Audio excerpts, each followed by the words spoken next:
Што се случувало во Новосело пред 2 дена при посетата на премиерот Мицкоски? Од СДСМ и денеска бараат одговори од институциите со тврдење дека нивни млади активисти биле нападнати, наводно со цел да се замолчат бидејќи носеле транспарент дека нема одговорност за случувањата во Гостивар. Вела дека напаѓачите биле поврзани со владеачката партија, а меѓу нив бил и возач на градоначалник.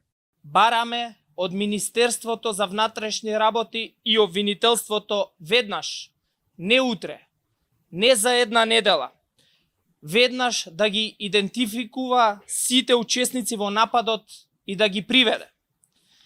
Да се утврди кој го дал налогот за нападот врз младите. Затоа што ова не беше спонтано, ова беше организирано.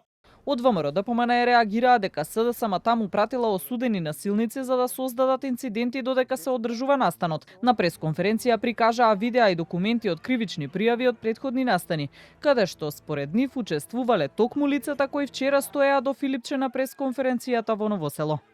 Децата на Филипче, кои ги представува како деца на Македонија во Новосело, се лица кои се правосилно осудени на условни казни затвор за насилство и за кривично дело поседување на дрога и наркотични средства по член 215 од Кривичниот законник. Вистината е дека Венко Филипче со насилници и лица корисници на наркотични средства и опојни дроги сакаше да предизвика инцидент во Новосело за да настрадаат недолжни луѓе и граѓани.